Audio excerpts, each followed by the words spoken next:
bokk ci élection yi. mais loolu la man je trouve que ñaari liste yëpp bu ñu jàppee ni remplir uñu critères yi ñaari liste yëpp la ñu war a rejeter et je suis presque sûr que Yewwi Askan Wi ni mu radicalisé woo nii bu conseil constitutionnel jëloon décision boobu je suis pas sûr que il se serait radicalisé comme ça et peut-être que bu loolu bu doonoon décision bu juste boobu bu ko jëloon même Yewwi bu xawoon radicalisé wu nii sénégalais yi sax ñoom ñoo leen di ne hey non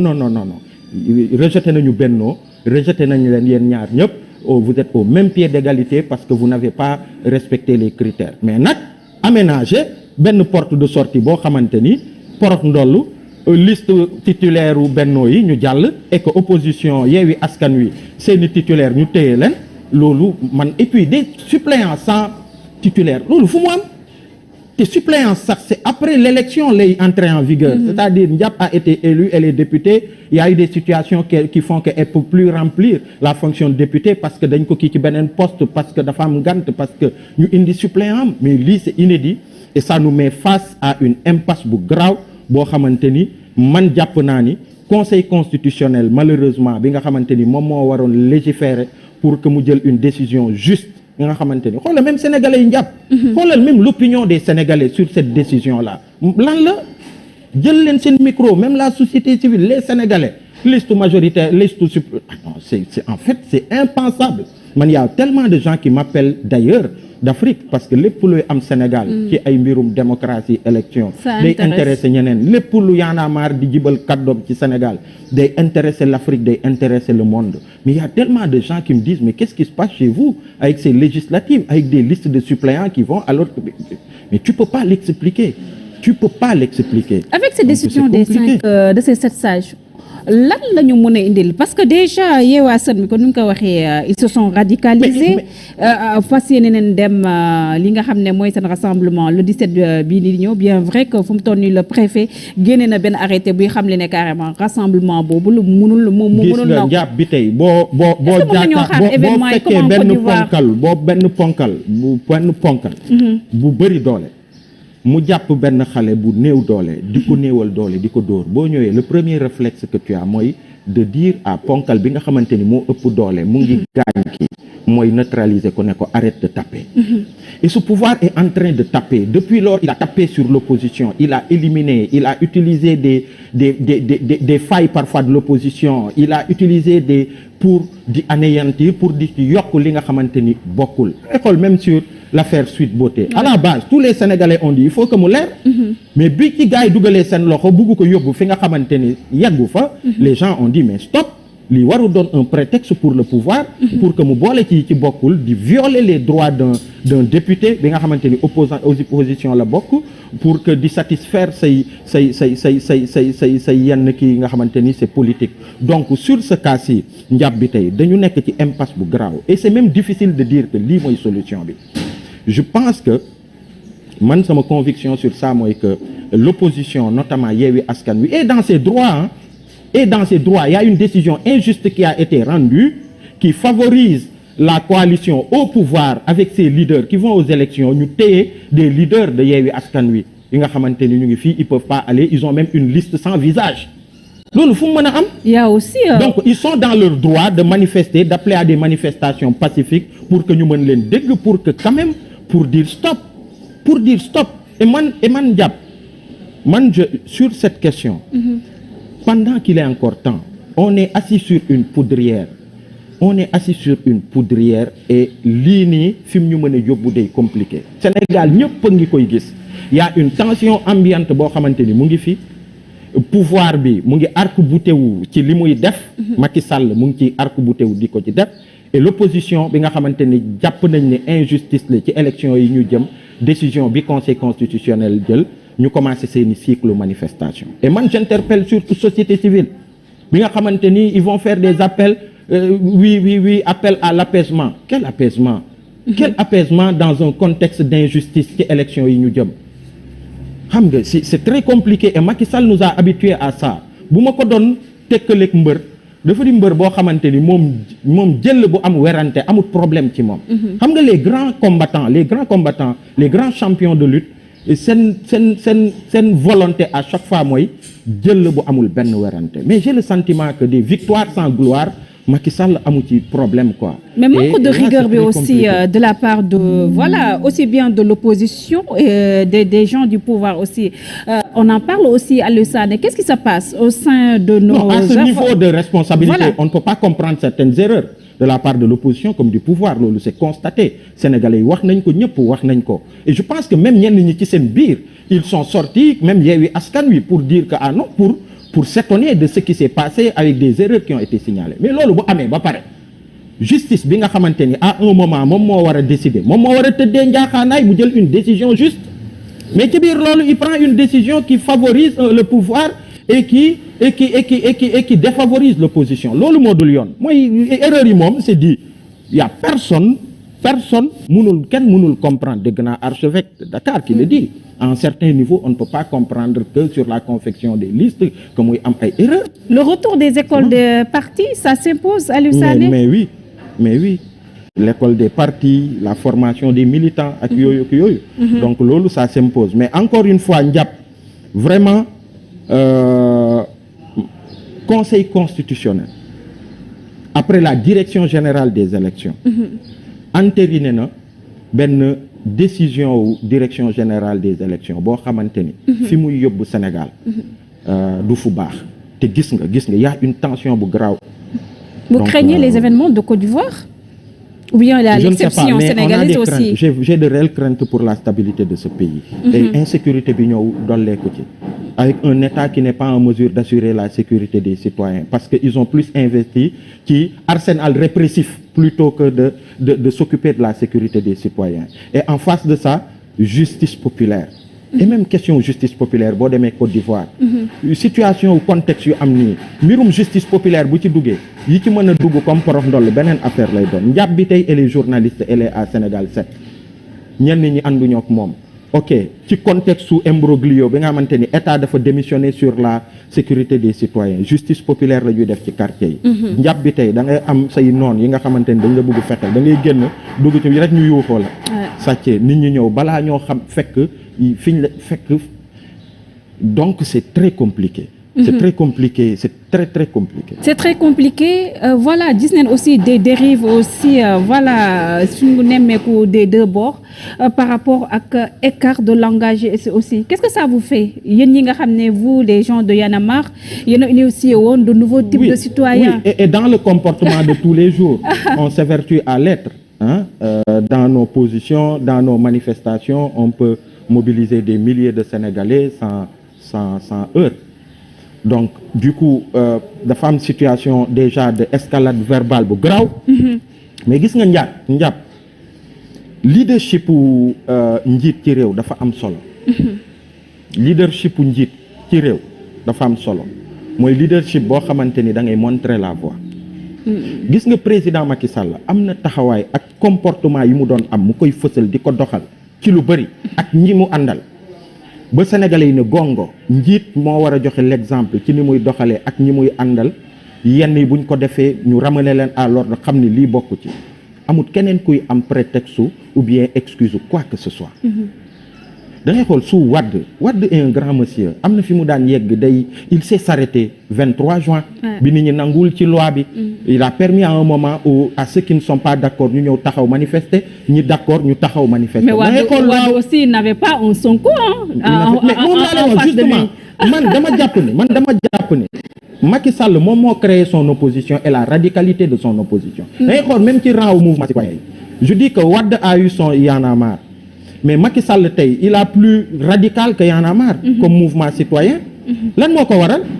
quand Wade au 23 juin nangu na ni sénégalais yu nanguwul ci loi bi ñu ñëw taxaw buntu assemblée ñu manifester Macky Sall loi bi ma la doon wax ci référendum bi lan la def mais ñenn ñi dañ leen fekk ba ci seeni kër téye leen mais keroog Dakar mel ni fu am guerre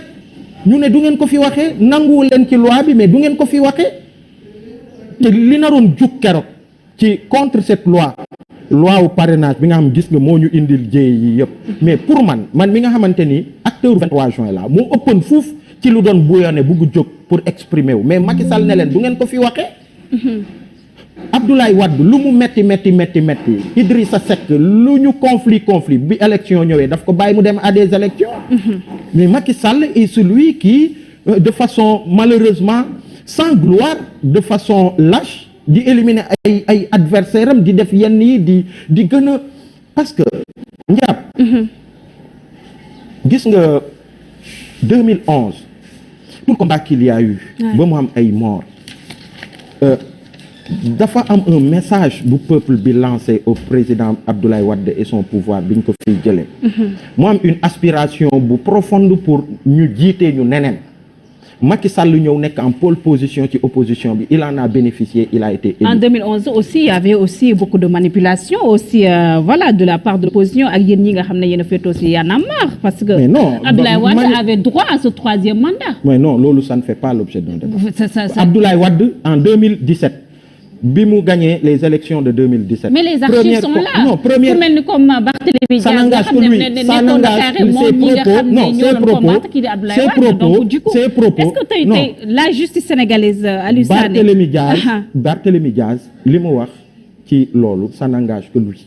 mais li ma la mën a wax mooy. Abdoulaye Wade au premier chef. Mais des constitutionnalistes aussi ont été clairs. Mais non, sur Abdoulaye Wade question. est allé chercher, n'oublie pas, xaw ma ndax yaa ngi woon ci presse bi à l'époque. Abdoulaye Wade est allé chercher tellement ay ñoom maître ay ñoom professeur Gadiaga je pense ak ñeneen ay constitutionnalistes yu am solo à l'époque Ismaïla Madior Fall ak ñeneen ils étaient clairs là-dessus que Abdoulaye Wade vu suñu constitution bi qu'il n'avait pas droit à un troisième mandat. Donc je te disais tout à l'heure que gis nga à lendemain aux élections 2017 première conférence de presse bi Abdoulaye Wade amal ci la wax sénégalais yi droit dans les yeux ne leen lii sama deuxième et dernier mandat la constitution bi ni ñu ko tëggee permettre ma troisième mandat il avait dit clairement et bi ñu demee ba jub ci loolu constitutionnaliste yi ngay wax Wade lan la def il est allé importer des constitutionnalistes xaw ma ndax yaa ngi rappelé ay tubaab yu jóge France ak xaw ma lan ñoo def fi benn genre colloque ils sont sortis ñu ne bon Abdoulaye Wade il a droit à une troisième candidature et constitutionnalistes sénégalais yi seen xam-xam màcc ci mbirum constitution ba ci ay ñoom professeur Babacar Gueye nga xam ne c'est eux qui avaient travaillé sur cette constitution là taxaw ne man constitution bi ma travaillé en tant que juriste constitutionnaliste mënul permettre Abdoulaye Wade mu def troisième mandat donc ça c'est clair et sur ce principe là ñun Y'en a marre amuñu problème que sur des questions de principe sur la démocratie sur nu mu tuddati la constitution que buñ ci nekkee opposition nekk ci loolu mooy suñu ADN njàpp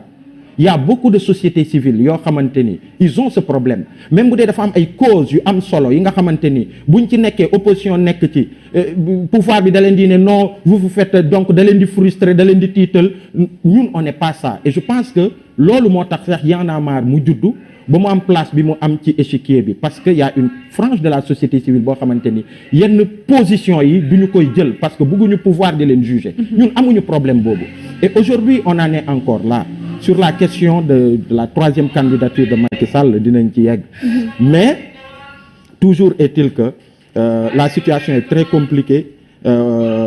malheureusement sur les législatives Conseil constitutionnel li Sénégalais yi doon xaar ci moom en termes de courage et que mu rendre benn décision boo xamante ni Sénégalais yi yëpp dinañ ne gongo lii mooy dëgg defu ko et tey def leen micro-trottoir dem leen ngeen dem en leur âme et conscience la plupart de ceux qui sont dans la société civile et qui sont dans les élections laajte leen ne leen est-ce que lii c'est juste est-ce que vous pouvez comprendre que une liste de titulaires parte sans une liste de suppléants ou bien liste suppléants dem sans liste titulaire dañ lay ne non mais c'est pas possible c'est compliqué et tey njàpp dañu nekk ci impasse bu garaaw yii nii gis nga lii nii lii ñu nekk nii ça ne peut pas nous mener vers des élections yu apaisées c'est pas possible les dérives de langage les dérives de langage donc maa ngi la doon naan le député Bara Dolly voilà non, c'est à condamner c'est vraiment à condamner waxuma la sax président de la République dans l'espace public yenn kaddu yi même jibal ko mu jëm ci njàpp bi tey jëm ci Aliou wala jëm ci beneen sénégalais loolu kenn mënu ko cautionner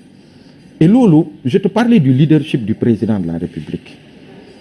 mais aussi fu mu ko waxee woon aussi Aliou Sané, il y avait des leaders aussi. Oui, ça je suis pas d'accord. Ouais. Et je suis pas d'accord. Et il riait sur le cap aussi. Tey jii on a quel type de position en face de nous aussi Aliou Sané. Je ne suis pas d'accord. Pourquoi vous les gens de Y'en a marre comme ni nga koy waxee nekk ngeen ñoo xam ne ñu bëgg ko ngeen bañ ko da ngeen am une certaine voilà personnalité pour ne pas dire benn rôle central boo xam ne da ngeen koy jouer ci biir dëkk bi. loolu dañu koy wax naa ko dañu koy vous aimez bien taper sur le président Macky Sall mais aussi les dérives de l'opposition on vous entend pas là-dessus aussi. tey première chose mooy mënul bokk parce que ñii jiitu ñi nga xamante ni ñoom ñoo ŋànk pouvoir bi ñoom la sénégalais yi fal jox leen suñu alal pour que ñu doxal pour que guuta gi réew mi nekk ak situation bi ci réew mi nekk mu sàmmal ñu suñu démocratie oui mais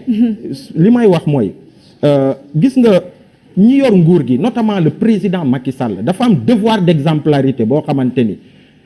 statut am daf ko imposer ba loolu moom bu ko doxalee parce que solution la ñuy wax constat nga wax moi je suis d'accord que invective yi man nanguwuma sëñ Bara Dolly li mu wax tegu ko fenn nee naa la waxuma sax président de la République mais c'est ay kaddu la yi nga xam waruñu ko sax jëmale ci bépp citoyen ci espace public bi ça doit être le débat des idées la confrontation des idées que ñun loolu la ñu gëm dans notre posture dans notre discours et tout même ci suñu biir bu amee ku jalgati ci langage dañu lay jubbanti donc loolu lañ gëm mais maintenant c'est quoi la solution pour man l'une des premières solutions c'est d'arriver dans nos pays à sécréter ay leaders yoo xamante ni ñoom ñooy jiite réew mi dans leur quotidien ci li ñuy renvoyer au peuple mu doon ay attitudes yoo xamante ni dañuy ne roy leen ci président de la République noonu la war a demee roy leen ci président ak ñi mu àndal président de ñi mu àndal sax bu amee naka su dul noonu ñun dañ leen di rappeler à l'ordre parce que moom mooy jiitu réew mi dafa am image bi mu war a véhiculer dafa am li mu war a sàmm ci suñu république ak suñu démocratie en termes de tenue en termes de yenn yi warul am su boobaa képp ku ko def mu yaanaamaar di opposition ak keneen bul sonn sénégalais yi sax ñoom ñooy dal seen kaw mais bu dee le président de la république il dit temps yële dégg naa ko mu ne il faut que ñu réguler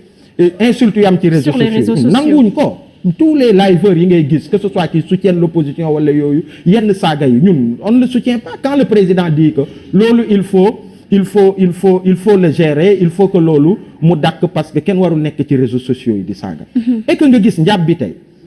dans la même semaine il reçoit benn militante boo xamante ni mooy incarné ci booram saaga man non même avant y a une femme bi mu kii xaw ma nan ma kii elle a un nom voilà donc pour man c'est loolu xam nga tu es une spécialiste de la communication ñu ne le médium c'est le message McLuhan moo ko doon wax quelle que puisse être la qualité du message bi nga bëgg véhiculer surtout à ton peuple bu dee c'est pas le bon message moo ko véhiculer c'est pas bon et le président Macky Sall ci cas bi mu ne ok saaga yi baaxul ci internet nañ ko dakkal ñëpp nangu nañ ko mais boo ko gisee après ñetti fan mu dalal kooku ñëpp gis nañu ay vidéo am saaga rek lay def non li mu war a njëkkee mooy ne ñi bokk ci man dégg ngeen li ma wax boo mënatuñu tolérer de quelque bord que ce soit ñi bokk ci man amul kenn ku ñuy promouvoir wala kii la pour que ngay saaga qui que ce soit ku ci saaga qui que ce soit ngay citoyen même ngay opposant yoon dina dal sa kaw ba nga xool opposant buy def naka sudul noonu wala seeni tuuti il sera très à l'aise l'institution judiciaire même sera très à l'aise de sévir mais yooyu bu ñu koy bàyyi mu jàll nga xool bi ci mujj man waajooju saaga yi muy saaga xaw ma ban genre saaga la danga koy déglu di tiit c'est monsieur Californie oui mais est-ce que parce que quand tu poses un problème il faut une solution et dans une république c'est la justice c'est les institutions qui préservent mu ne institution yooyu dañuy seetaan ci boor bi ñi nga xamante ni ñoo yor nguur gi naka su dul noonu ñu koy def ñi ànd ak ñoom quand tu vois Ahmed Suzanne Camara qui fait une vidéo pour dire dem leen rey Ousmane Sonko c'est ça qu'il a dit mu ne réew mi du am jàmm tant que reyuñu ko mais le gars il dort chez lui njàpp loolu nan la mën a tudd nga xool le processus électoral tu vois sur les élections municipales dama koy wax Macky damay dal ci kawam parce que y a eu des Sénégalais qui sont morts pour qu'il arrive au pouvoir y a eu une expression populaire des Sénégalais yu bëggul beneen façon njiit ils se sont battus ba Abdoulaye Wade mu jóge fii espérant que Macky Sall dina comprendre li ko fi indi mu indi leneen ce Macky Sall est en train de faire pire que Abdoulaye Wade et il faut le dire li am nii yépp dans l'espace public. Attends, c'est mais l'image qu'il